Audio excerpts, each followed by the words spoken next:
السلام علیکم ورحمۃ اللہ وبرکاتہ۔ میں محمد امتیاز پلاموی۔ معزز ناظرین، رضا خانیوں کی طرف سے، بریلویوں کی طرف سے اہل سنت و جماعت احناف علماء حق علماء دیوبند پر یہ الزام لگایا جاتا ہے کہ نعوذ باللہ من ذالک، علماء حق علماء دیوبند کا مسلک یہ ہے کہ اگر نماز میں رسول اکرم صلی اللہ علیہ وسلم کا خیال آ جائے تو اس سے نماز ٹوٹ جاتی ہے۔ جیسا کہ کمنٹ میں کئی سارے لوگ اس طرح کی سے باتیں لکھ رہے ہیں، پوچھ بھی رہے ہیں اور اعتراض کرتے ہوئے ایسی باتیں کہہ رہے ہیں۔ اگر رضا خانیوں کی طرف سے ان کی عوام اس طریقے سے اعتراض کر رہی ہے تو یقیناً انہیں اس طرح کی سے باتیں بتائی گئی ہوں گی۔ اسی طریقے سے یہ بھی کہا جاتا ہے کہ دیوبندی مسلک کے مطابق حضرت رسول اکرم صلی اللہ علیہ وسلم کا خیال لانا زنا کے خیال سے بھی بدتر ہے، اور حوالے کے طور پر صراط مستقیم نامی کتاب پیش کی جاتی ہے۔ چنانچہ بریلوی مذہب کے بانی جناب مولوی احمد زنا خان صاحب بریلوی نے اپنی کتاب الکوکب الشہابیہ میں کفریہ نمبر 28 اور 29 کے تحت یہ باتیں لکھی ہیں۔ یہ الکوکب الشہابیہ ابھی سلسلہ رسائل فتاوی رضویہ جو چل رہی ہے اس میں 15ویں جلد رسالہ نمبر 5، اس میں صفحہ نمبر 34 پر یہ کفریہ بات کے عنوان سے لکھی ہوئی ہے۔ چنانچہ کفریہ نمبر 28 اور 29 کو بیان کرتے ہوئے خان صاحب یہ لکھتے ہیں کہ یہ کفریہ 28 سب سے بدتر خبیث، اور اس کے بعد صراط مستقیم کا حوالہ دیا ہے صفحہ نمبر 95، اور جو فارسی کی عبارت ہے فارسی کی عبارت لکھی ہے اور بائیں طرف اس کا ترجمہ بھی کیا گیا ہے۔ اس سے پہلے آپ ملاحظہ فرما لیں، فارسی عبارت کا ترجمہ اس طریقے سے ہے جو ان کے ہی عالم نے لکھی ہے: ظلمات بعضها فوق بعض کی بنا پر زنا کے وسوسے سے اپنی بیوی سے مجامعت کا خیال بہتر ہے، اور اپنی ہمت کو شیخ اور ان جیسے معظم لوگوں خواہ جناب رسالت مآب ہی ہوں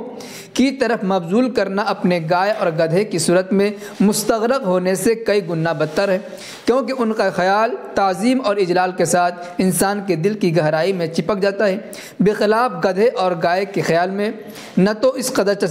چسپیدگی ہوتی ہے اور نہ ہی تعظیم، بلکہ ان کا خیال بے تعظیم اور حقیر ہوتا ہے، اور یہ غیر کی تعظیم و اجلال نماز میں ملحوظ و مقصود ہو تو شرک کی طرف کھینچ لے جاتی ہے۔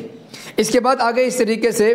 گویا ہوتے ہیں، اس طریقے سے تبصرہ کرتے ہیں: مسلمانوں خدا را ان ناپاک ملعون شیطانی کلموں کو غور کرو۔ محمد رسول اللہ صلی اللہ علیہ وسلم کی طرف نماز میں خیال لے جانا ظلمت بالائے ظلمت ہے، کسی فاحشہ رنڈی کے تصور اور اس کے ساتھ زنا کا خیال کرنے سے بھی برا ہے۔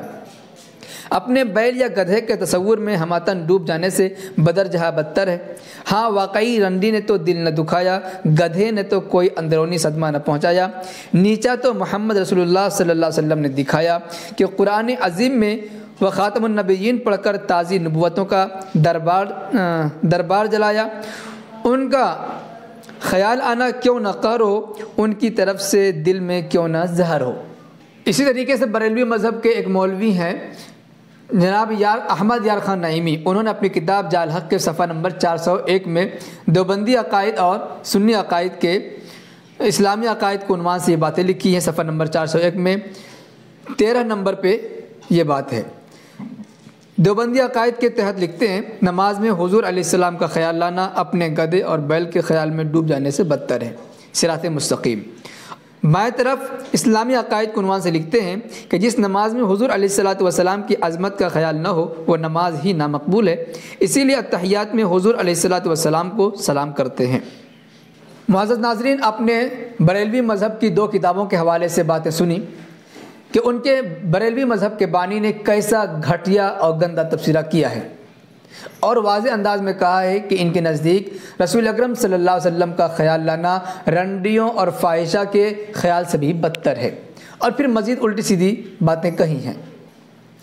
ظاہر سی بات ہے جب پبلک کے سامنے ایسی باتیں بتائی جائیں گی کہ نماز میں حضور کا خیال لانا رنڈیوں کے خیال سے بدتر ہے تو ظاہر سی بات ہے ان کا دماغ خراب ہو جائے گا، اور جس کی طرف ایسے گندے عقیدے منسوب کیے جائیں گے اس سے نفرت ہونا لازمی چیز ہے، اور ایسا ہو بھی رہا ہے۔ یہ لوگ اسٹیجوں کے ذریعے چلا کر ایسے الٹے سیدھے مسائل بیان کرتے ہیں اور علماء دیوبند کی طرف منسوب کرتے ہیں تاکہ پبلک ان گندے مسائل کو سن کر علماء حق علماء دیوبند سے متنفر اور بدظن ہو جائے، جو کہ بہت ہی گھٹیا اور خطرناک حرکت ہے۔ اس لیے سب سے پہلے ہم آپ کو یہ بتائیں گے کیا واقعی نماز کے اندر حضرت رسول اکرم صلی اللہ علیہ وسلم کے خیال لانے سے نماز ٹوٹ جاتی ہے؟ اس سلسلے میں دارالعلوم دیوبند کا فتویٰ کیا ہے؟ اس کے بعد اس بات پر ہم تفصیلی گفتگو کریں گے کہ جس صراط مستقیم کی عبارت پر یہ ہنگامہ کرتے ہیں اور عوام کو گمراہ کرتے ہیں، اس عبارت کی حقیقت کیا ہے، اس عبارت میں کیا کہا گیا ہے، اور یہ لوگ کیسی گھٹیا باتیں کہہ کر عوام کو گمراہ کرتے ہیں۔ اب پہلے دارالعلوم دیوبند کا فتویٰ ملاحظہ فرمائیں۔ فتاوی دارالعلوم دیوبند جلد نمبر 4 صفحہ نمبر 88، مفسدات نماز کا بیان۔ ایک سوال ہے، عنوان ہے نماز میں حضرت صلی اللہ علیہ وسلم کا خیال آنا اور لانا کیسا ہے؟ سوال، نماز میں رسول اللہ صلی اللہ علیہ وسلم کا اگر خیال آ جاوے تو نماز ہو جاوے گی یا نہیں؟ اگر نماز میں خیال لایا جاوے تو کیا حکم ہے؟ اس کا جواب دیا گیا، الجواب، جب نماز میں خود التحیات میں اور درود شریف میں حضرت صلی اللہ علیہ وسلم کا ذکر ہے تو خیال آنا تو ضروری ہوا، باقی نماز خالص عبادت اللہ کے لیے ہے، غیر اللہ کا خیال علی سبیل التعظیم والعبادہ نہ آنا چاہیے، اور نماز ہر حال میں صحیح ہے کیونکہ خیال پر باز پرس نہیں ہے۔ اس فتوے میں صراحت ہے کہ حضور پاک صلی اللہ علیہ وسلم کا نماز میں خیال لایا جاوے چاہے خود بخود آ جاوے، دونوں صورتوں میں نماز ہو جائے گی، البتہ تعظیم اور عبادت کے ارادے سے کسی کا خیال نہ لایا جائے، اس لیے کہ نماز اللہ کے لیے ہو رہی ہے، اس لیے تعظیم کے ارادے سے اور عبادت کے ارادے سے اللہ کے علاوہ کسی کا خیال نہ لایا جاوے۔ اب اگر کوئی شخص علماء حق علماء دیوبند کی طرف یہ جھوٹی نسبت کرتا ہے کہ نعوذ باللہ من ذالک، دیوبندیوں کا عقیدہ یہ ہے، ان کا مسلک یہ ہے کہ نماز میں حضور پاک صلی اللہ علیہ وسلم کا خیال آ جانے سے نماز ٹوٹ جاتی ہے، تو یقیناً جہالت ہے، بد دیانتی ہے، اور علماء حق علماء دیوبند کو بدنام کرنے اور پبلک کو گمراہ کرنے کی جھوٹی اور ناکام سازش ہے۔ اب چلتے ہیں صراط مستقیم کی اس عبارت کی طرف جس پر اعتراض کیا جاتا ہے، اور یہ کہا جاتا ہے کہ صراط مستقیم میں لکھا ہے کہ نماز میں حضور پاک صلی اللہ علیہ وسلم کا خیال لانا گدھے اور بیل کے خیال سے بھی بدتر ہے۔ چنانچہ یہ عبارت جو قابل اعتراض ہے صراط مستقیم مترجم اردو ترجمے والی صفحہ نمبر 118 میں ہے، لیکن جیسا کہ آپ جانتے ہیں کہ ہم پوری عبارت پڑھ کر سناتے ہیں تاکہ کہنے والے کی مراد سب کے سامنے آ جائے اور آپ بھی سمجھ لیں کہ کہنے والے نے اپنی بات کی شروعات کہاں سے کی ہے، کس عنوان کے تحت کی ہے اور کیا کہنا چاہتے ہیں۔ چنانچہ اس کی شروعات صفحہ نمبر 116 سے ہوتی ہے، صفحہ نمبر 16، 17 اور 18 کا آدھا صفحہ ہم پوری عبارت پڑھیں گے، آپ آخر تک سنیں، اس کے بعد فیصلہ کریں اور پورا تبصرہ کیا جائے گا۔ چنانچہ صفحہ نمبر 116 میں عنوان ہے دوسری ہدایت، عبادت میں خلل انداز چیزوں کے تفصیلی ذکر اور ان کے علاجوں کے بیان میں، اور اس میں 3 افادے ہیں۔ عنوان ہی بنا دیا کہ اس میں کون سی چیزیں نماز میں خلل پیدا کرنے والی ہیں اور ان کا علاج کیسے کرنا ہے۔ سن لیجیے، پہلا افادہ، نفس اور شیطان دونوں نماز میں خلل انداز ہوتے ہیں۔ نفس تو اس طرح سے کہ سستی کرتا ہے اور اپنا آرام چاہتا ہے، اور ارکان نماز کے ادا کرنے میں جلدی کرتا ہے تاکہ جلدی فراغت حاصل کر کے سو رہے یا آرام کرے اور اپنی محبوب چیز میں مشغول ہو جائے، اور نماز کے پڑھنے میں قیام اور رکوع اور سجدہ اور قاعدہ مسنون طور پر نہیں کرتا، بلکہ لاغر اور فالج زدہ لوگوں کی طرح اس کے اعضاء میں سستی اور استرخاء پیدا ہو جاتا ہے، اور اپنے اعضاء کو ارکان نماز کے ساتھ بے پرواہی کی وجہ سے کیف متفق یا جس طرح اس کے بدنی راحت کے مناسب رکھتا ہے، اور اسی طرح تب زدہ لوگوں کی مانند حواس باطنہ کی پراگندگی اور وہم اور خیال کی پریشانی اس کے معترض حال ہو کر نماز کی طرف قوائے باطنہ اور اعضائے ظاہری کی توجہ میں بڑا خلل ڈالتی ہے، ولیکن شیطان وسوسہ ڈال کر خلل اندازی کرتا ہے، اور نمازی کی شان میں سبکی اور اس سے بے پرواہی اور اس کو چندہ کار آمد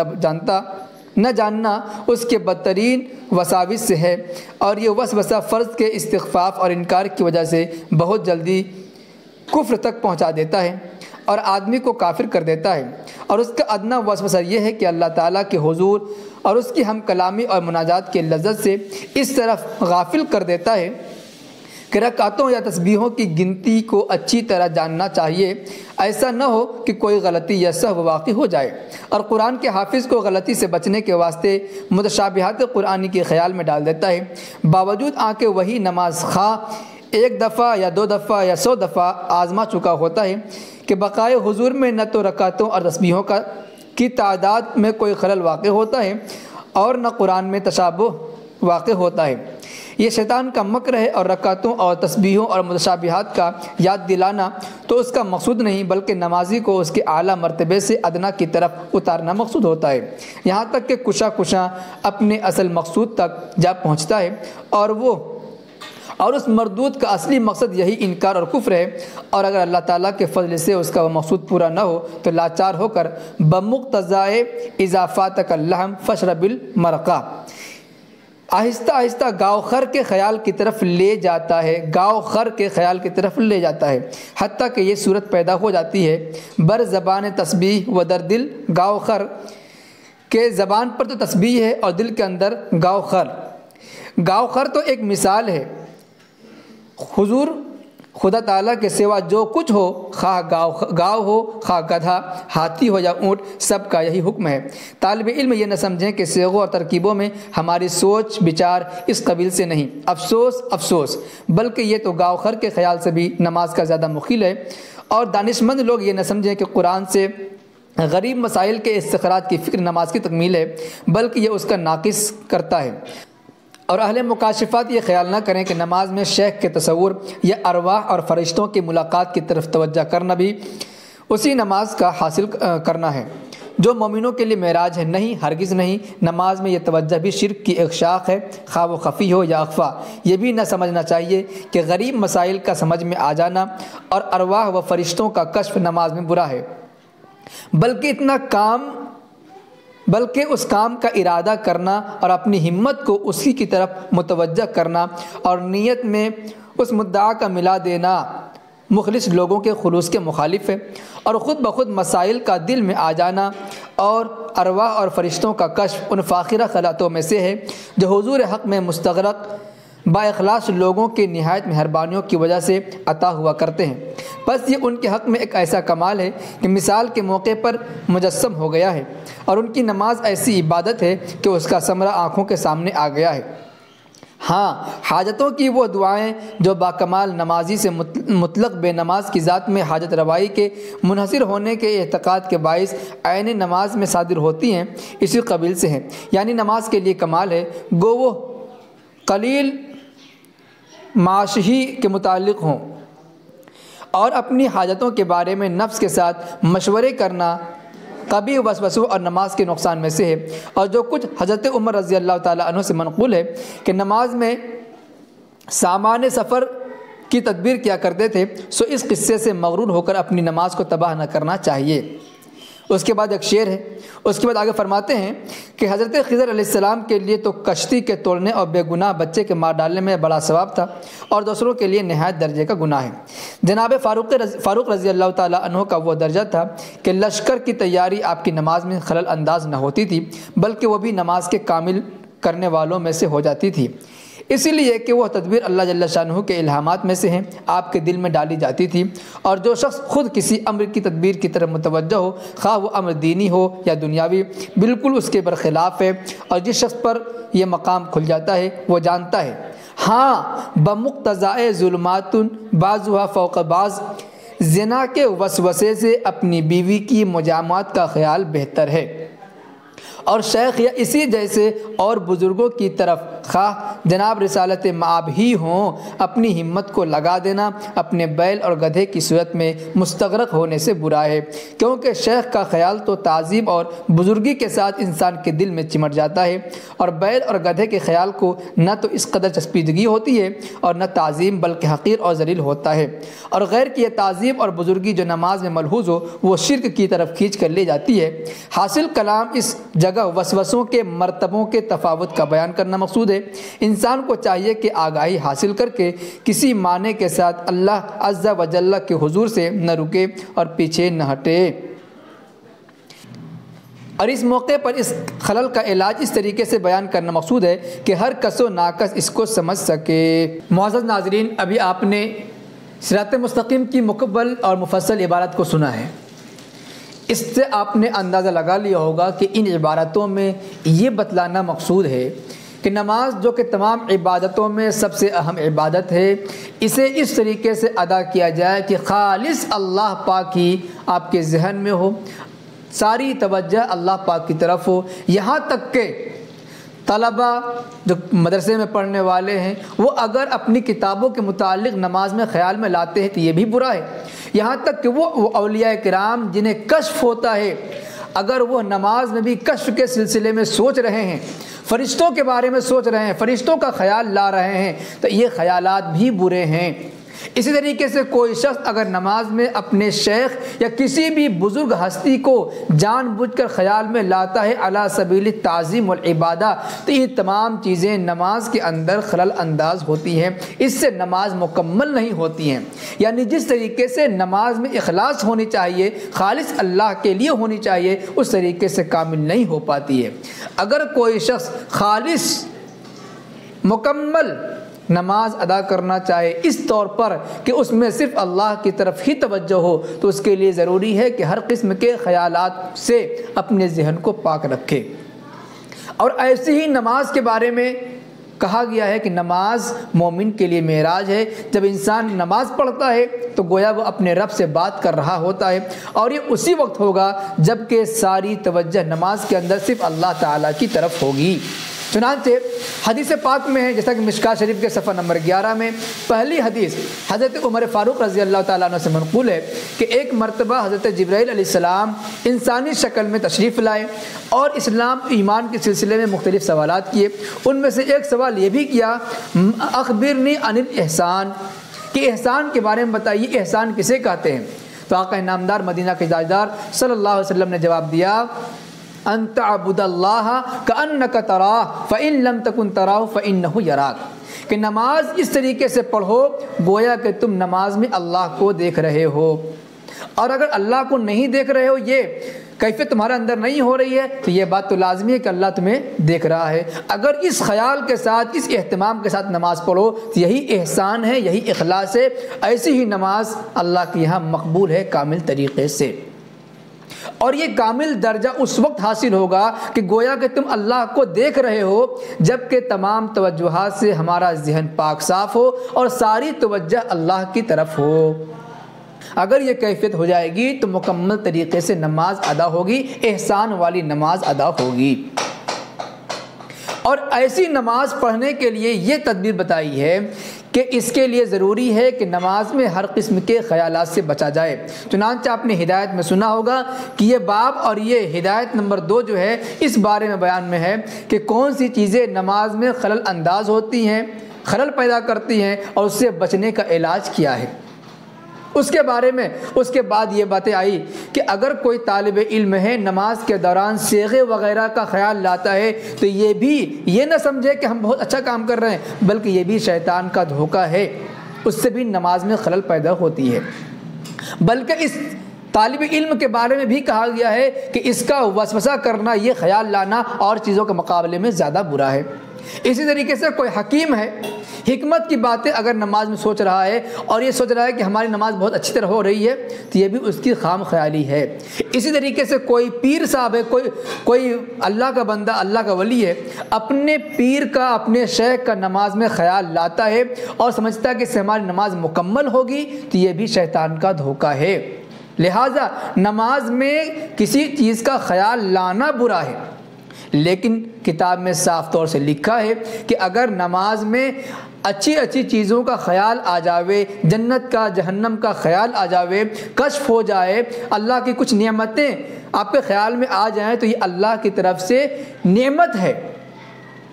ہاں، ان چیزوں کا خیال لانا برا ہے، لیکن اگر کوئی اللہ والا ہے، اللہ کا نیک بندہ ہے اور نماز کے دوران ایسی اچھی چیزوں کا خیال آ جاوے تو یہ برا نہیں ہے، بلکہ یہ تو اللہ پاک کی خاص نعمتوں میں سے۔ چنانچہ آپ ملاحظہ فرمائے، کتاب میں لکھا ہے کہ فرشتوں کا خیال نماز کے لیے مضر نہیں، بلکہ یہ تو فاخرہ خلاتوں میں سے ہے جو با اخلاص لوگوں کو نصیب ہوتا ہے۔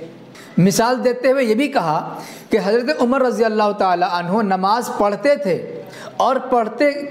نماز کے دوران ہی سامان سفر کی پوری تدبیر کر لیا کرتے تھے۔ کہیں لشکر بھیجنا ہو، کہیں اپنا قافلہ بھیجنا ہو تو تمام انتظامات نماز کے اندر ہی کر لیا کرتے تھے۔ تو ان کا یہ حال دیکھ کر عام لوگوں کو اپنے حال پر قیاس نہیں کرنا چاہیے، اس لیے کہ اللہ پاک کی طرف سے خاص نعمت تھی جو حضرت عمر فاروق رضی اللہ تعالیٰ عنہ کو عطا کی گئی تھی کہ نماز کے اندر یہ خیالات لاتے تھے اور یہ کام کر لیا کرتے تھے، لیکن پھر بھی ان کی نماز میں کوئی خلل نہیں پڑتا تھا، اس کے باوجود ان کی نماز مکمل ہوتی تھی۔ تو یہ اللہ پاک کی طرف سے ان کے لیے خاص نعمت تھی، لہٰذا ان کو دیکھ کر عام آدمی بھی اپنے حال پر قیاس نہ کرے۔ ظلمات بعضها فوق بعض، کہ بعض وسوسے ایسے ہوتے ہیں جو بعض کے مقابلے میں زیادہ خراب ہوتے ہیں۔ وسوسے تو سب ایسے نماز کے اندر مخل ہوتی ہیں، نہیں آنا چاہیے، لیکن کچھ وسوسے ایسے ہوتے ہیں جو زیادہ خراب ہوتے ہیں اور کچھ کم ہوتے ہیں۔ اس میں سے ایک مثال کے طور پر فرمایا، دیکھیے کوئی آدمی نماز کے دوران زنا کا خیال لاتا ہے اور ایک شخص ہے کہ اپنی بیوی سے ہم بستری کا خیال لاتا ہے، تو ظاہر سی بات ہے زنا کا خیال لانا یہ زیادہ برا ہے اپنی بیوی سے ہم بستری کے خیال کے مقابلے میں، کیونکہ اگر کوئی شخص اپنی بیوی سے ہم بستری کرنا جائز ہے، زنا کرنا حرام ہے، تو نماز میں دونوں قسم کے خیالات غلط ہیں، لیکن اپنی بیوی سے ہم بستری کا خیال کرنا یہ زنا کے خیال کے مقابلے میں زیادہ بہتر ہے۔ یہ نہیں کہ خیال لایا جائے، نہیں، دونوں بیکار ہیں، لیکن زنا کے خیال کے مقابلے میں اپنی بیوی سے ہم بستری کا خیال بہتر ہے۔ اس کے بعد آگے یہ فرمایا کہ اور شیخ یا اسی جیسے اور بزرگوں کی طرف،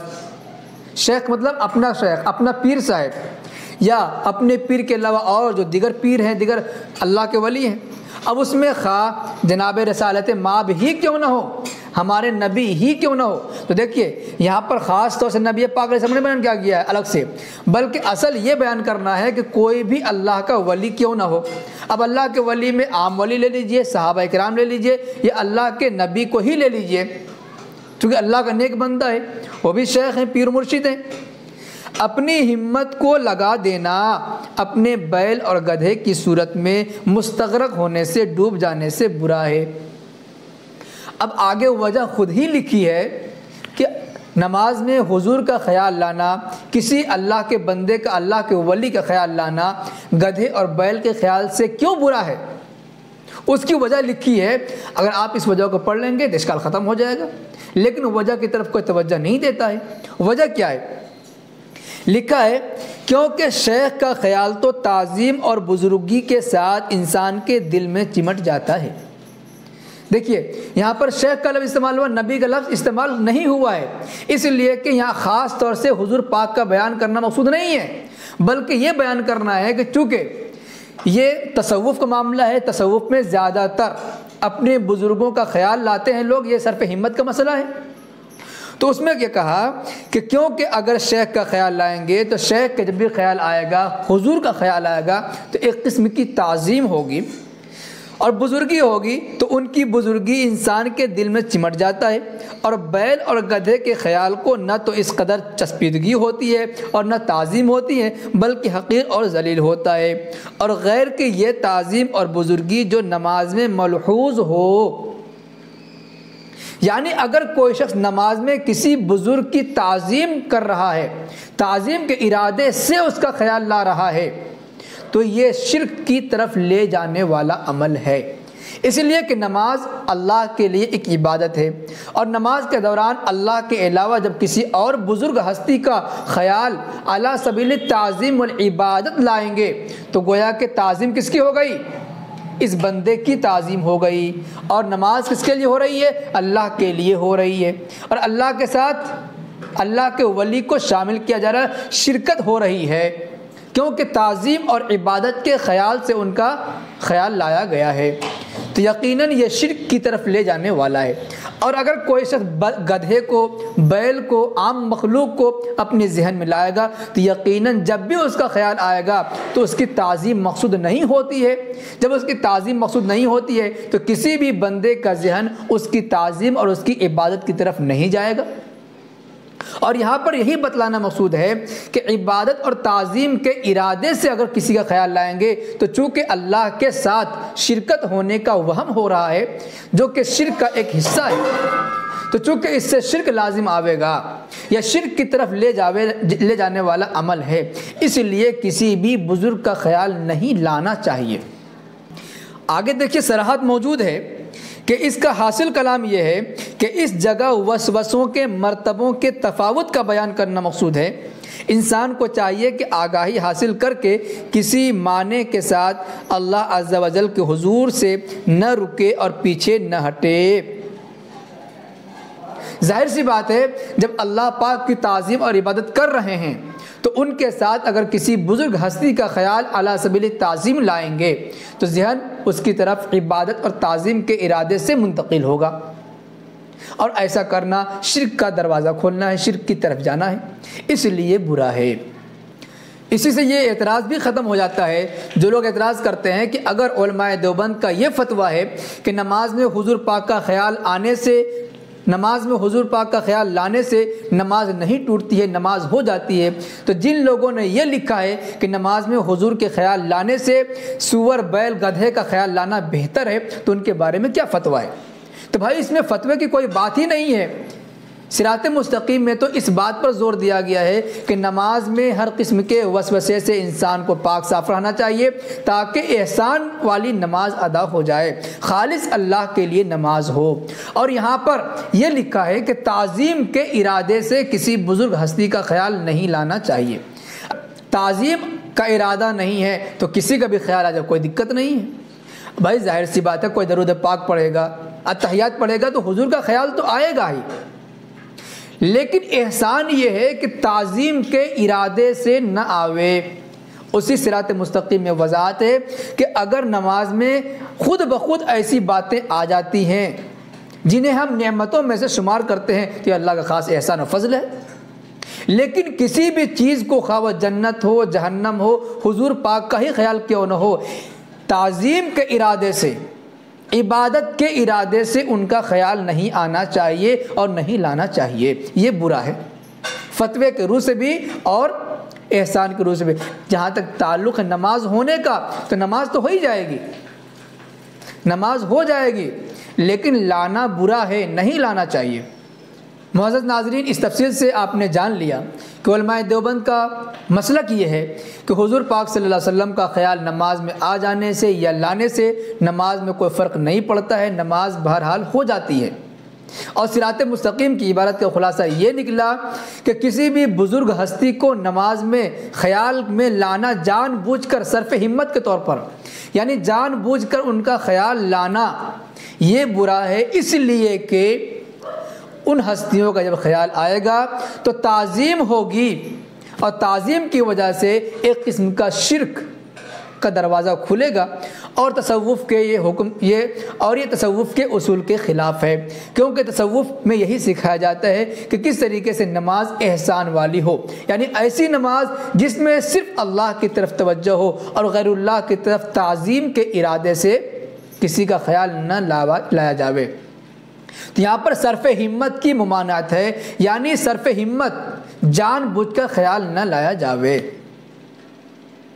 لہٰذا جو لوگ اعتراض کرتے ہیں اور کفریہ جملہ بتاتے ہیں ان کا یہ الزام بالکل بے بنیاد ہے۔ اگر اس کے باوجود تسلی نہیں ہوتی ہے، کوئی اشکال رہ جاتا ہے تو آپ کمنٹ باکس میں ضرور لکھیں۔ آپ کے پاس ہمارا نمبر ہو تو کانٹیکٹ کر کے وہ واٹس ایپ پہ ضرور اپنی بات کو لکھیں، انشاءاللہ تشفی بخش جواب دینے کی کوشش کی جائے گی۔ اللہ پاک تمام لوگوں کو سیدھے راستے پر چلنے کی توفیق عطا فرمائے، آمین۔ وما علینا الا البلاغ المبین۔ السلام علیکم ورحمۃ اللہ وبرکاتہ۔